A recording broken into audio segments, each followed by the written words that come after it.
खबर शामिल करेंगे ओकाड़ा से, जहां पर उस्ताजा का एहतजाज। बैसाख एजुकेशन कम्युनिटी स्कूल यूनियन का ओकाड़ा प्रेस क्लब के बाहर एहतजाज।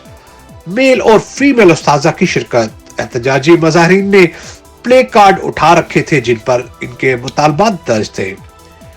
पिछले 10 माह से हमें तनख्वाहें नहीं दी जा रही, मुजाहिरीन का कहना था।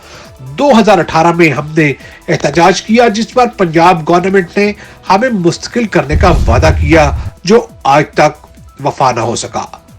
हमें मुस्तकिल किया जाए, मुतालबा था ये मुजाहिरीन का। पंजाब गवर्नमेंट का हमारे साथ नारवा सलूक नाकाबिले बर्दाश्त है। हमें बैसाख मटीरियल भी फराहम नहीं किया जा रहा, मुजाहिरीन का कहना है।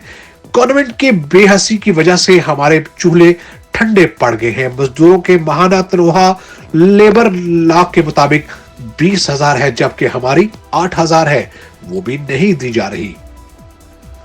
हफ्सा जफर लखोई सदर बैसाख एजुकेशन कम्युनिटी स्कूल्स के दायरे से फारिग अल तहील होने वाले तलबा आज बड़े बड़े ओहदों पर फाइज हैं, ये कहना था हफ्सा जफर का। अगर हमें हमारा हक ना दिया गया तो खुदकशी करने पर मजबूर हो जाएंगे। मुजाहिरीन का हुकूमत पंजाब को नोटिस लेने का मुतालबा।